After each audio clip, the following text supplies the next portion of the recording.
Swayam Prabha. Digital India. Educated India.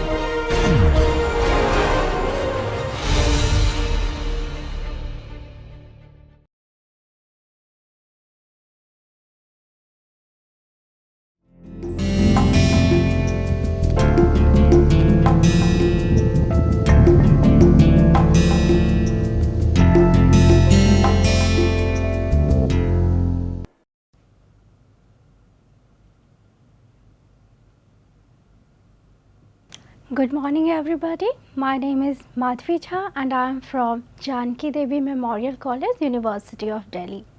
Today we will be speaking on Great Depression 1929 to 39. Depression is an economic downturn where there is downward movement in prices, wages, investment, employment and trade noticed. The capitalist economy had also had known periods of depression earlier also. In fact, the trade cycle of boom and depression had been a recurring feature of 19th century Europe. Europe saw a long period of boom from the early 1850s to the early 1870s. This was followed by a 20-year period of economic bad weather. But the Great Depression, Americans call it the Great Slump, that began with the crash of the New York Stock Exchange on 29th October 1929, proved to be the greatest peacetime downturn of the world economy during the 20th century. In 2 weeks from 29 October, over $3 billion disappeared from the American economy, a sum comparable to the total amount the United States had spent to fight the First World War. Rich stockholders lost everything. A large number of people lost their life savings. This was followed by unprecedented decline in industrial production. Its impact was felt globally and it did not seem to come to an end. Capitalism faced its most serious crisis of the 20th century. Gross domestic product (GDP) fell, unemployment increased and banks failed. It has been estimated that during 1929 to 32, the GDP fell by 28% in the United States and by 20% worldwide. During the same period, the number of unemployment increased by some 22% in Britain, 25% in the United States and 44% in Germany. Millions of persons were forced to accept reduced wages. This caused grinding poverty such as Western world had not seen for generations. It deeply influenced all countries worldwide. It has been described variously as economic holocaust, the most traumatic episode in the history of capitalism. Let's talk about the origin of depression. As 1929 opened, most Americans seemed blissfully unaware that anything serious was wrong with the economy. In 1928, President Keynes told Congress, "The country can regard the present with satisfaction," and anticipated the future with optimism. Prosperity seemed permanent, but the prosperity was built on suspect foundations and it could not last long. In September 1929, the buying of share on the New York Stock Exchange in Wall Street began to slow down. Rumors spread that the boom might be over, and so people rushed to sell their shares before prices fell too far. By 24th October, the the rush had turned into a panic and share prices fell dramatically. By 29 October, Black Tuesday, as it is known as, thousands of people who had bought their shares earlier were ruined. There is general agreement that the origin of this worldwide depression are to be sought in the United States. The US had become the world's greatest creditor. It was world's premier exporting nation as well as the world's premier importing nation. After the First World War, the US was an internationally dominant economy. In 1929, it produced 42% of the world's industrial output, with Germany, Britain and France together accounting for only 28%. It was the leading exporting nation of the world and only Britain's import exceeded those of the US. The US imported almost 40% of all exports of the 15 most commercial nations in the world. It is thus no wonder that the collapse of the US economy had immediate impact on the world economy. Producers of primary goods such as cotton, silk, wheat, sugar, coffee, rubber, copper and tin were devastated with the downturn in the US economy. The US reduced its flow of capital abroad and imposed protective tariffs. This prevented other countries from selling their goods in the US market, causing losses in output, which in turn led to unemployment. The collapse in the US thus had a disastrous impact on the economies of the West Europe and countries around the world. In the 1920s, the US economy had prospered tremendously. The invention of the period of the Second Industrial Revolution, electricity, radio, cinema, gramophone, telephone, which were available only to the rich before the war, flooded the market for mass use. Ford's company factories were mass producing cars. Jazz formed the basis of the new popular music. People seemed to have entered the new universe of instant light, continual sound and rapid motion. The economy seemed to prosper tremendously. Contemporaries used phrases such as the golden 20s, the jazz age and the roaring 20s to describe these experiences.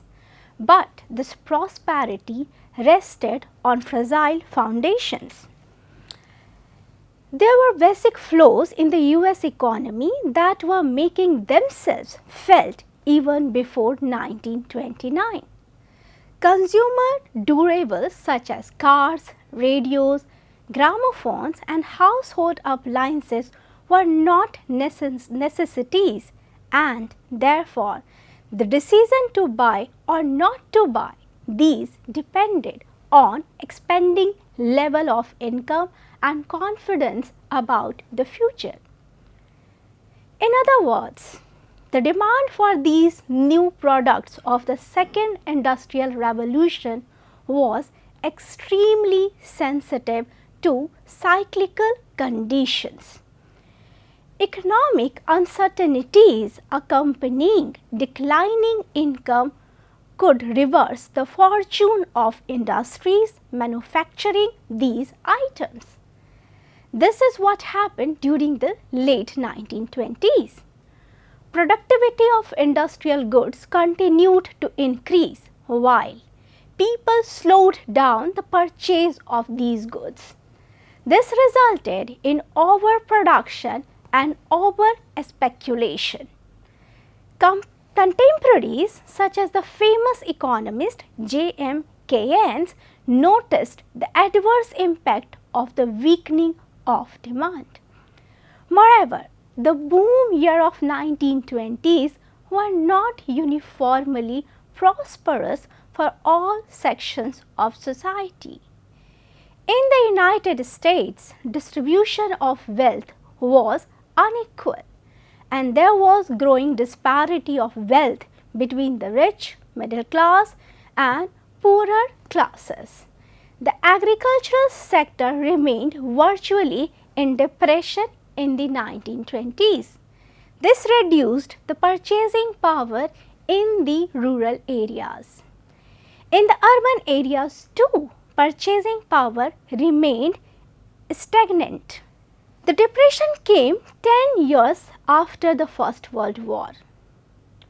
The question naturally arises, did it follow from the First World War?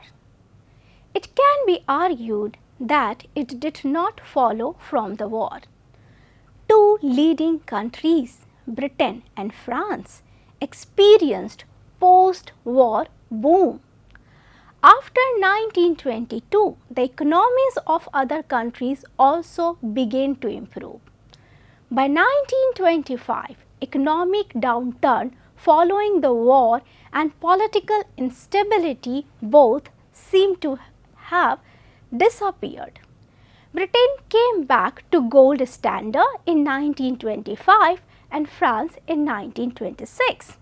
But economic historians tend to accept that the depression of 1930s was connected with the long-term effects of the First World War. All countries financed the war partially by borrowing. Britain sold many of its overseas assets to buy arms. But even Britain borrowed from the United States and accumulated huge debts. After the war, all European countries found themselves burdened with large debts. This caused inflation, though inflation rates differed greatly. Germany, Austria and Hungary suffered runaway inflation that, in the case of Germany, raised prices to unheard of levels before or since. This led to the loss of both real and nominal capital and savings. In Britain, France and other countries in West Europe, government tried to balance their budgets by reducing spending and raising taxes. In an effort to make Britain once again the financial capital of the world, Britain aimed at restoring the value of pound sterling back to its pre-war ratio and succeeded in doing so by returning to the gold standard in 1925. In other words, the British government once again offered to sell gold for an established price in pounds. The result was that the pound became overvalued, making British goods for many countries too expensive to buy. This led to a decrease in the exports of Britain, economic insecurity and decrease in employment. To an extent, these economic troubles had a political origin. As part of the Paris Peace Treaty, Germany was placed under an obligation to pay a vast but unspecified amount by way of reparation year by year. After repeated adjustments in 1929, the sum amounted to 1.5 times the entire national income of Germany. The victorious countries also owed large foreign debts, mainly to the US. The British debt to the United States amounted to half the British annual income, while the French debt amounted to 2/3 of its income. Germany was to pay reparation amounts to France, Britain and Belgium. If France and Belgium got this amount, they could pay their debts to the US and Britain. So, the US gave loans to Germany, which enabled Germany to meet the reparation targets. Thus, international settlements followed a circular route.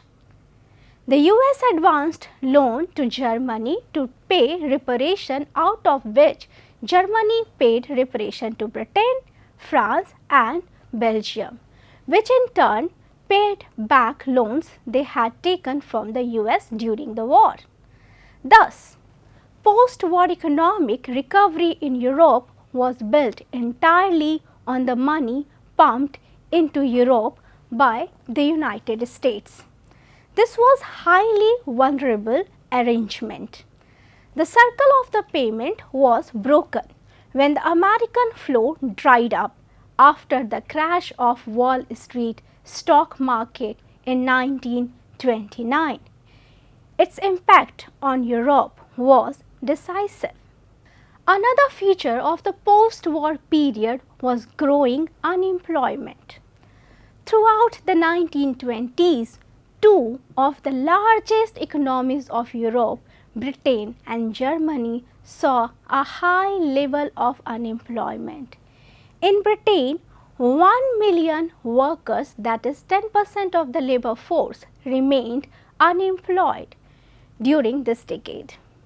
In fact, even this figure does not reveal the full seriousness of the situation. Some sectors and some regions were more adversely affected. During the war, the shipbuilding industry had expanded beyond peacetime needs. There was also overproduction of coal in Europe to meet wartime needs. In Britain, the problem of unemployment became very serious in some regions in Scotland and northeast England, where shipbuilding industry had collapsed. In the coal mining valleys of South Wales and in the textile regions of Lancaster. By the 1920s, industrially advanced countries saw the introduction of rationalization of production by the use of assembly line techniques. This led to more economic employment of labor and thus added to unemployment. Unemployment adversely affected the purchasing capacity of the people and hence the demand for products.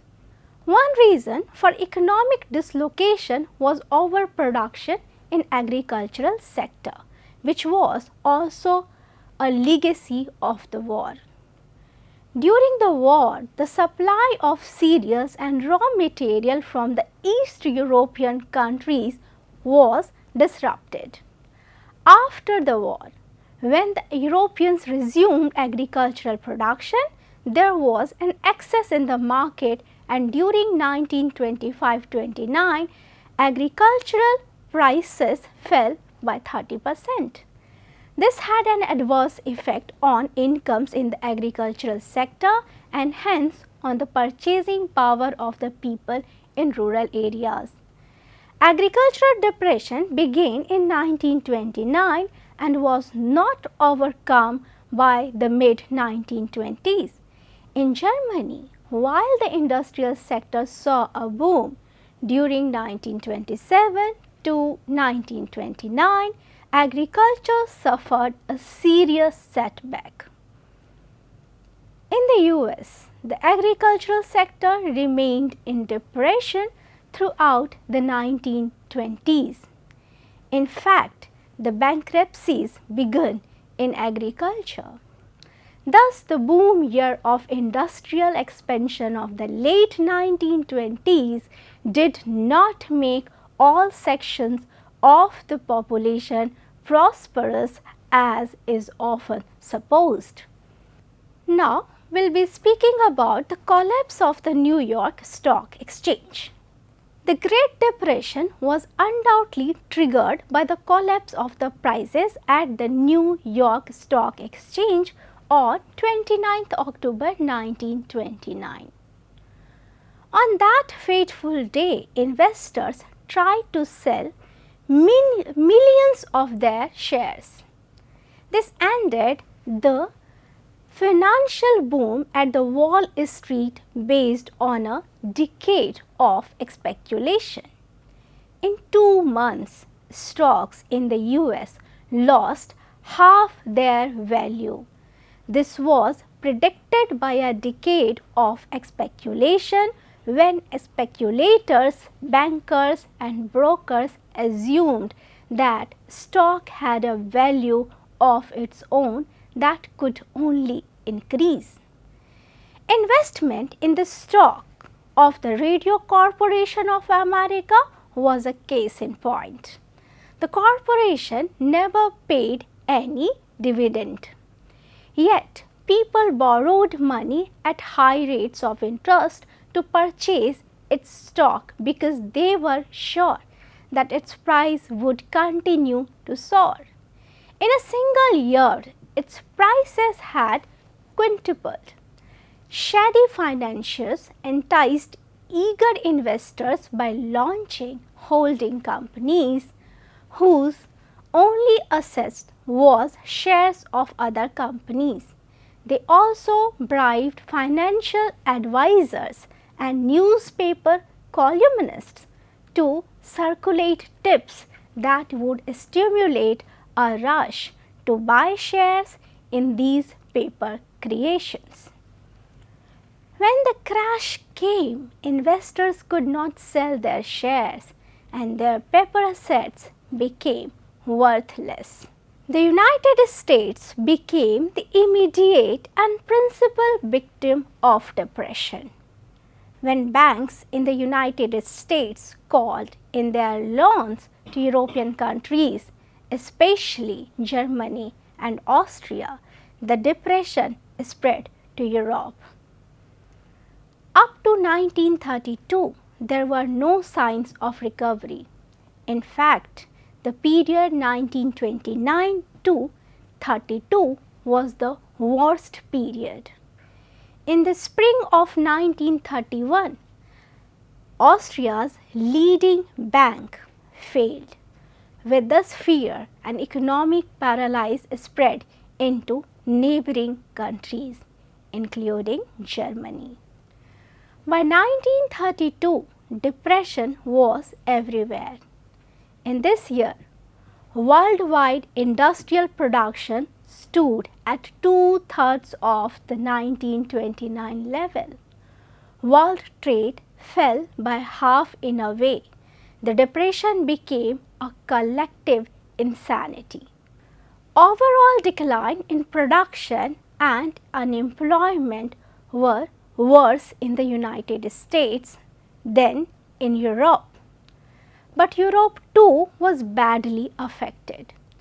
Between 1929 and 1932, industrial production in Germany, Austria, France and Britain fell by 40%, 34%, 26% and 12% respectively.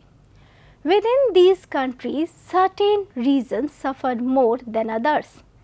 These included Saxony in northern France, Ruhr and Berlin in Germany, industrial cities in North Italy and the north and northeast regions of Britain. Recovery began in most countries in 1933 and was based mainly on nationalist policies.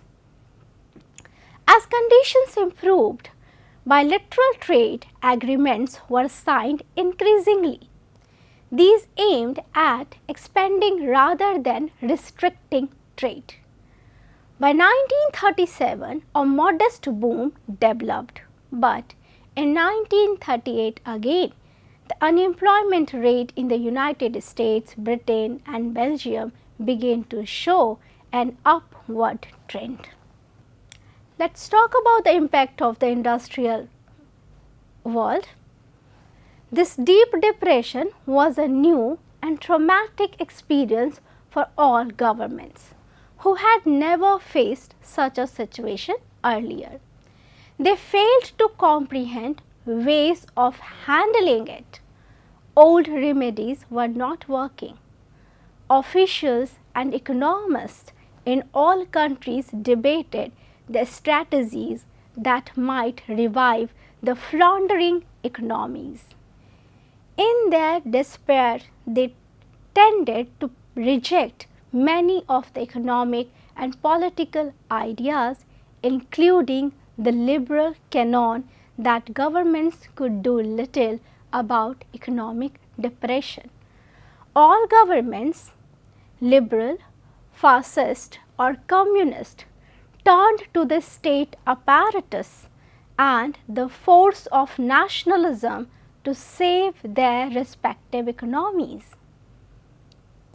During 1929 to 32, all states raised tariff duties to protect their national markets and currencies against world economic forces. The government of the United States imposed the highest import duties in American history to protect its industries. In 1932, Britain abandoned its tradition of laissez-faire and imposed import duties, and other countries did the same. This made world market narrower at a time when these were already shrinking. This was done knowing fully well that this would dismantle the world system of multilateral trade on which world prosperity depended. In a way, this depression demonstrates that globalization of the world economy rested on fragile foundations. The process of globalization that had begun since the Industrial Revolution did not just stop, it got reversed. Fiscal policy adopted by governments did not provide any solution. The government should balance budgets by raising taxes and reducing spending. It was believed that if people were not buying, the remedies was to push prices down to a level low enough to stimulate demand. Monetary policy was also often contradictory. The US government failed to pump money into the banking system and allowed a massive wave of bank failure to proceed unchecked. Britain abandoned the gold standard in 1931. In 1933, President Roosevelt from America devalued the US dollar, transferring slump and deflation to the gold bloc headed by France. Most economic historians agree that these measures actually made the depression worse. Higher taxes reduced people's spending power. Policymakers and experts began to look for alternative ways of improving the situation. John Maynard Keynes, the most famous economic thinker of the age, recommended that governments should increase expenditure, for example, by undertaking public works so as to decrease the income of people. In early 1929, Herbert Hoover, the new President of the United States, had expressed the opinion that the people of America were nearer to the final triumph over poverty. After October 1929, the situation seemed to reverse. The country saw a steep slide into the depression. By the end of 1930, some 1,300 banks had failed, and in 1931, 2,300 more banks failed. In this situation, people tried to hold on the whatever money they had and cash in circulation reduced. They cut down expenditure on items like car, gramophone, records, etc. During 1929 to 31, production of cars dropped to 50%, while the production of gramophones virtually ceased. This made mill owners reduce production or shut factories altogether, and in this process, thousands of workers began to lose their jobs.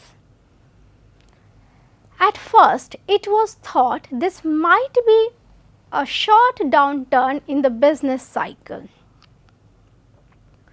But the bad year of 1929-30 was followed by an even worse year in 1931. The year 1932 was the worst. By June 1932, more than half the workers had lost their jobs. As farm prices continued to fall, many farmers went bankrupt.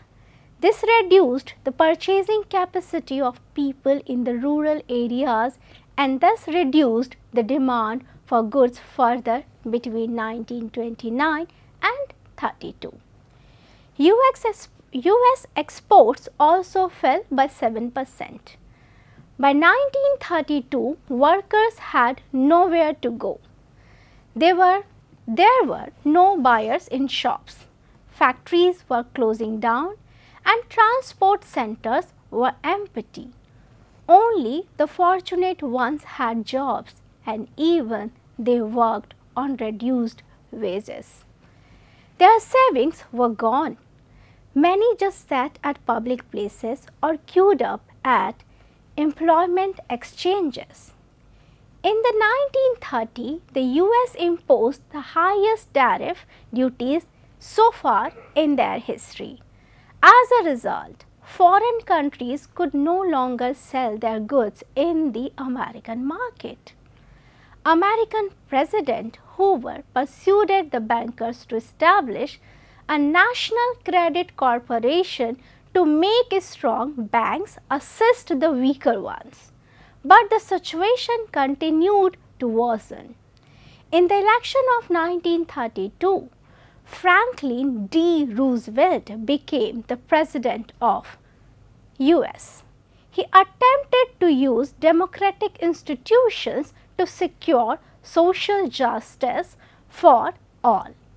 During the first 100 days of his administration, with the support of academics and politicians, he initiated a tremendous array of policies.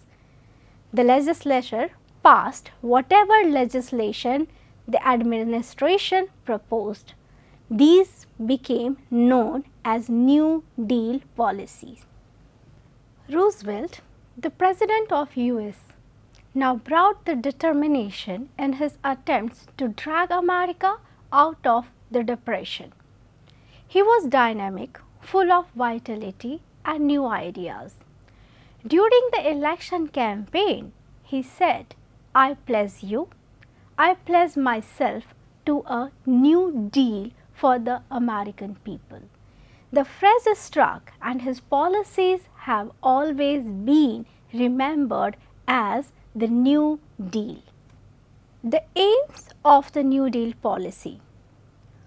Roosevelt had three main aims: relief, to give direct help to the poverty-stricken millions who were without food and homes; recovery, to reduce unemployment, stimulate the demand for goods and get the economy moving again; reform, to take whatever measures were necessary to prevent a repeat of the economic disaster like in 1929.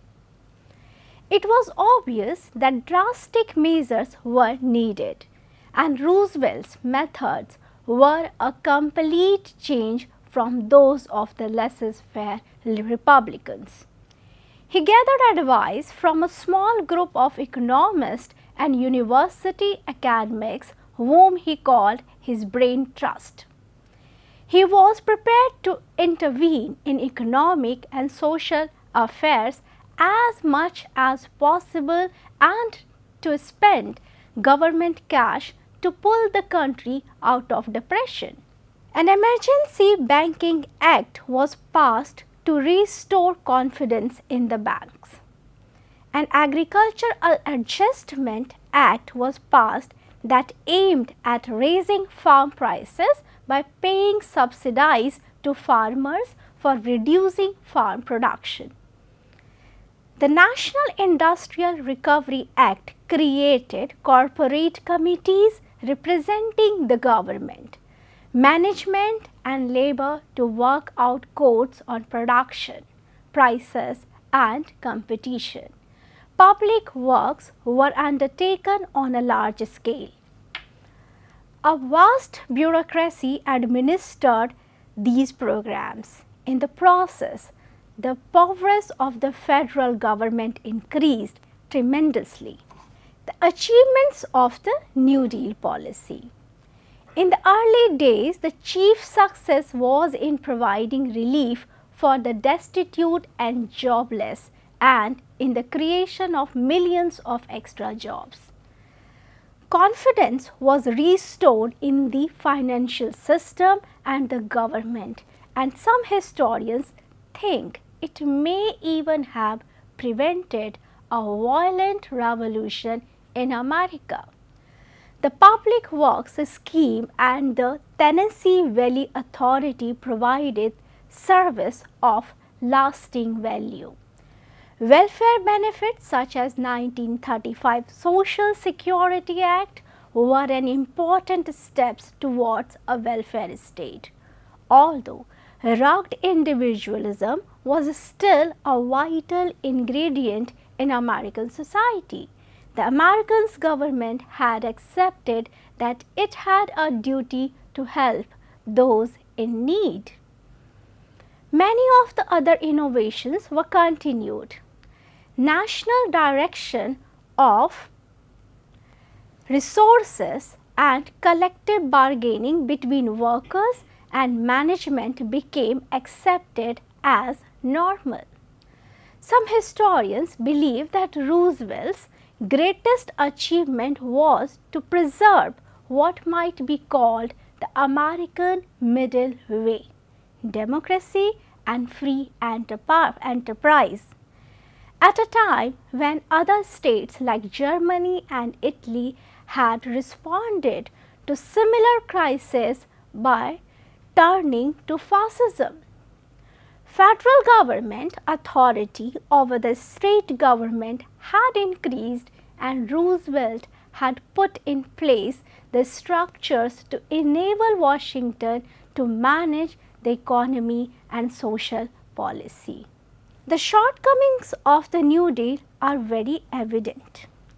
One reason was that Roosevelt believed in sound money policy, that is, in keeping spending within well-controlled limits. But his attitude and policies had a great psychological impact. His fireside chats on radio to the American people gave renewed hope to the nation. He talked of the need to secure social justice without destroying democracy. He talked about his intention to make capitalism work better. His full publicized bold approach, his faith in democracy and his desire to help the ordinary people enabled him to secure a second term in 1936 election. Britain experienced the adverse effect of the crash in the New York Stock Exchange within weeks. British gold reserves reduced considerably when European bankers exchanged their holdings of British pound sterling for gold to the tune of 2.5 million worth per day during the summer of 1930. Sterling quickly lost a third of its value. By the summer of 1931, the number of the unemployed began to increase. To draw attention to their desperation, they organized famous Long March to London. Any government that happened to exist during this period was bound to be blamed for this misery. The task of finding a solution to this economic crisis fell on the Labour government formed under R. Macdonald for the second time after victory in the election of 1929. The British government responded by reducing government spending and lowering wages. The majority of Labour Party ministers resigned because they looked upon these measures as anti-Labour. In the summer of 1932, with a view to stimulate trade within the British Empire, an Imperial Economic Conference was organized at Ottawa in Canada. At this conference, parts of the British Empire agreed to reduce tariff mutually and also to introduce currency control. The British government also decided to give subsidy to farmers, introduce a more rational system of employment benefits, and restore government salaries to pre-depression level. It restored to construction of subsidized houses and public works, which pumped money into the economy. Slowly, unemployment declined and purchasing power increased. But in Britain and in the United States, unemployment was cured only after 1939. By the end of 1931, however, France began to feel the impact of depression.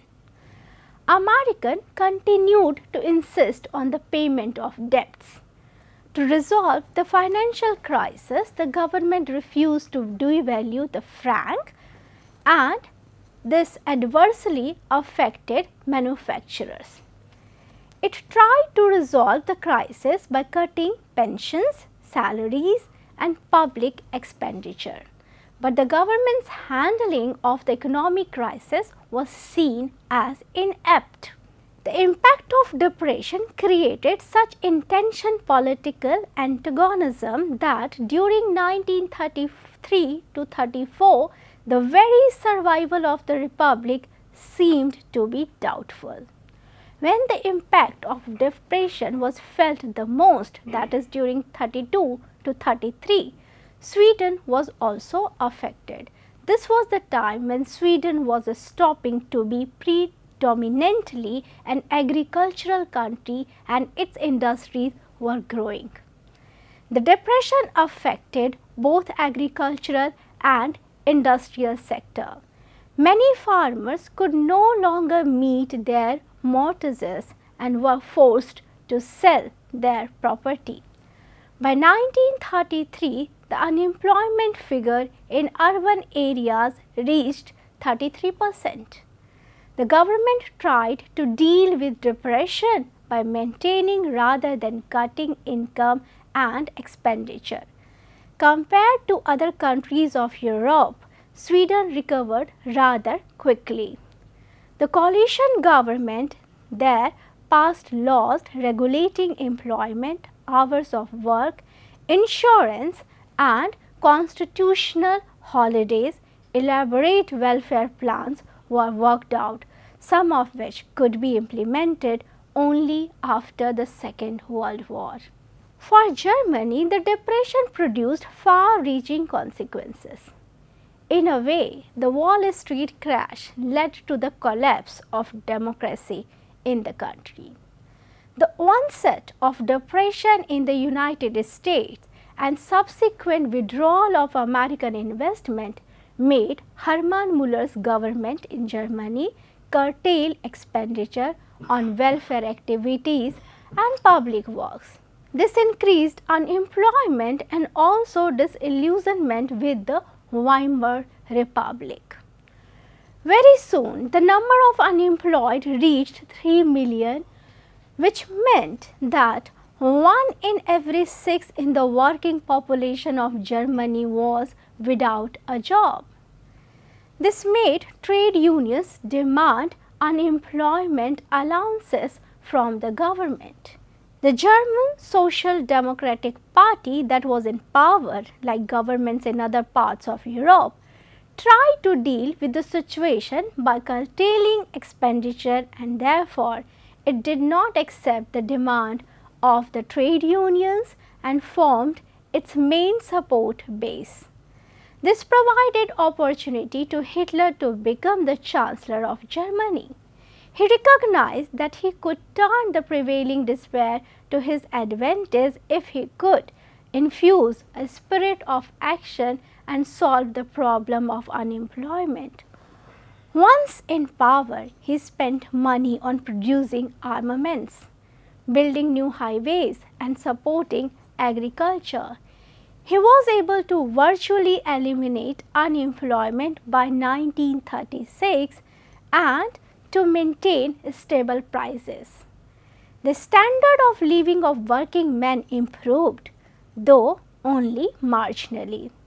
This success was achieved by curbing the freedom of the working class and establishing tight control on all economic activities, though he did not replace the actual private ownership of industry or land. People gave him credit for eliminating unemployment and for social and economic benefits. His captive press, radio, and films highlighted his positive achievements for his own people and for those in other countries. By comparison, liberal governments in neighboring countries seemed confused and less successful.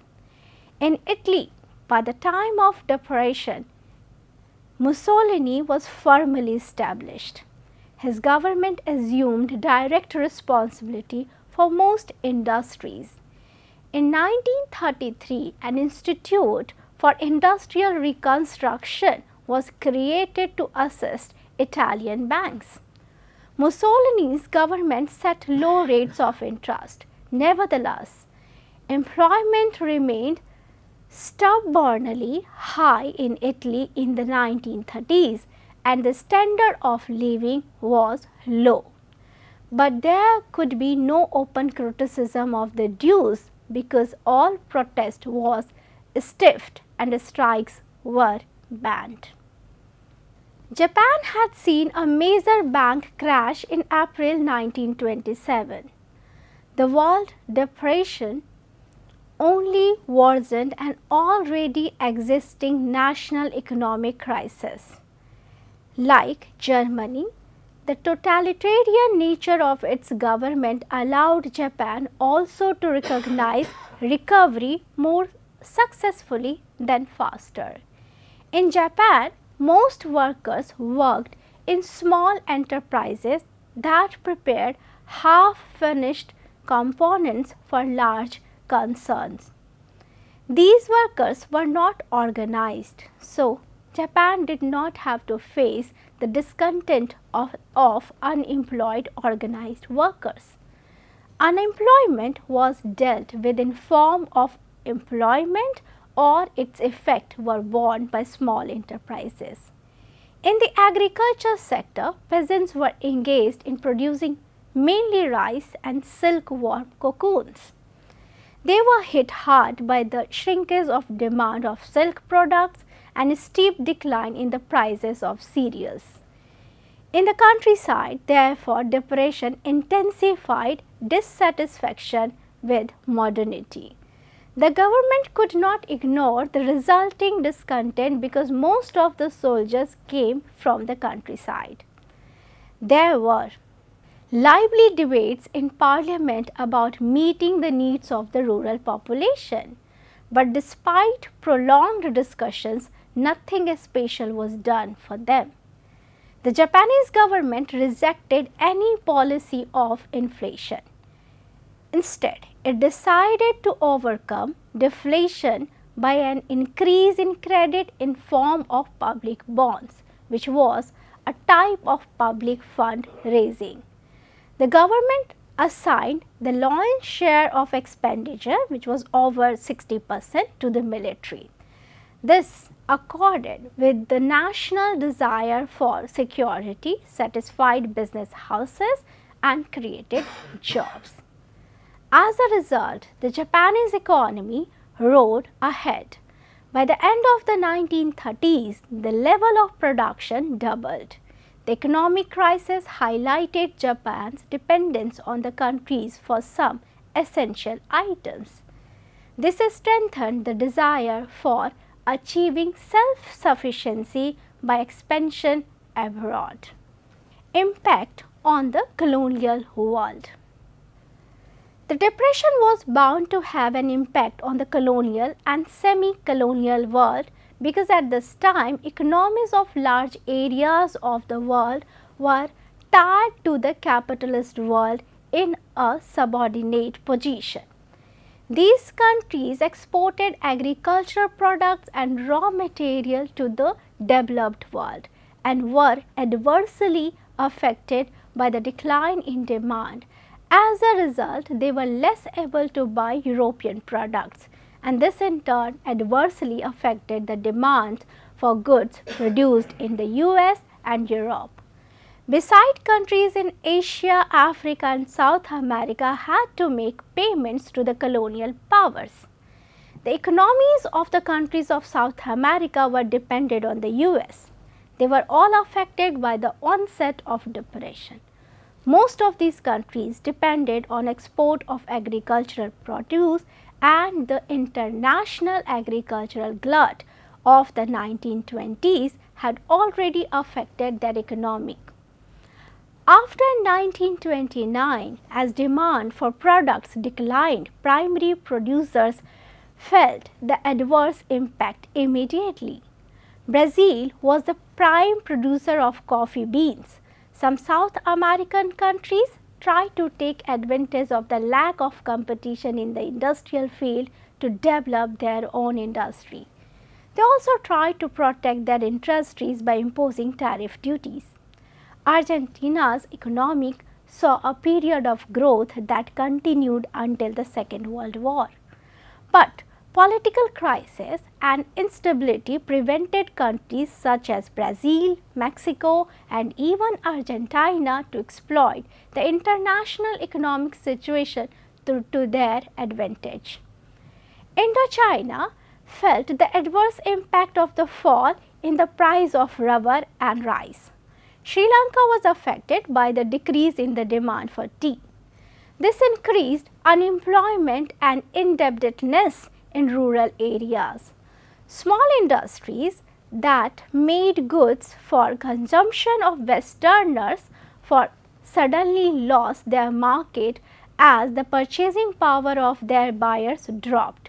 For example, silk producers and manufacturers of silk stockings in the Japan and other places found in the 1930s that Americans were no longer buying their products.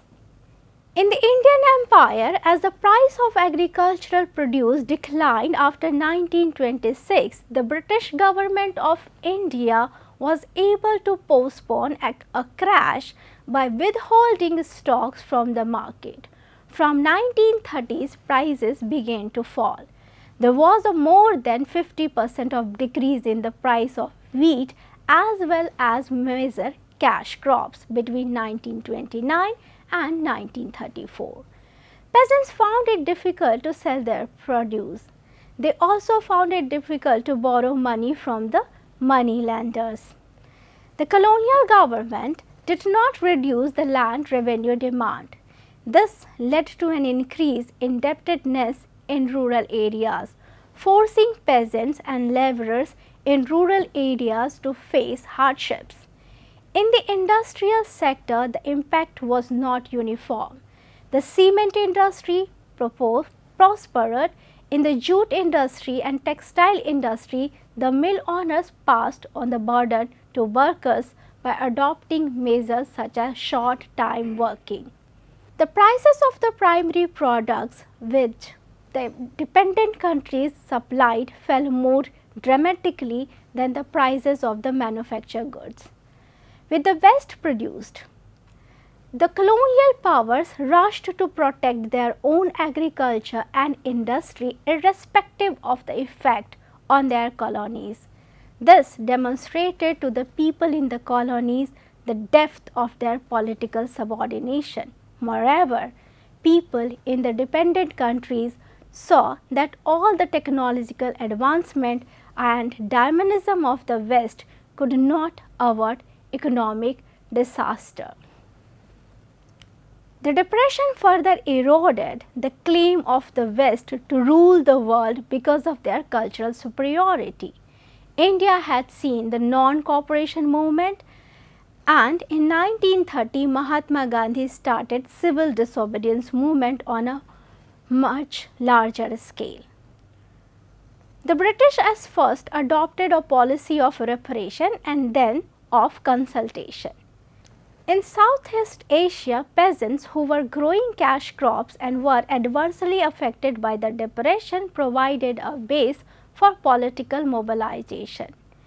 Vietnam saw widespread uprising in rural and urban areas.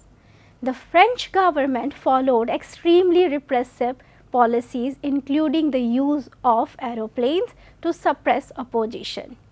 In February 1930, Ho Chi Minh established the Vietnamese Communist Party. With this, Vietnam embarked on the road to independence. In Malaya too, it widened the gulf between the peasants and the colonial rulers. In short, the depression eroded the foundation of the patterns of domination. The Great Depression highlighted the interconnectedness of the world economies as also the dominant position the United States had come to occupy. Western societies seem to have learned their lessons from the Great Depression. After the Second World War, in order to avoid the kind of disastrous unemployment which had bedeviled from them earlier, they adopted policies that Keynes had advocated. In order to maintain consumer confidence, government pumped money into the economy. In the 1970s, when there was an economic downturn, Western countries showed persistent reluctance to envisage the prospect of general depression of the world's capitalist economy. At the same time, only one country seemed immune from the widespread depression, that was the Soviet Union. It seemed to be successfully engaged in executing a massive program of rapid industrialization. Thank you.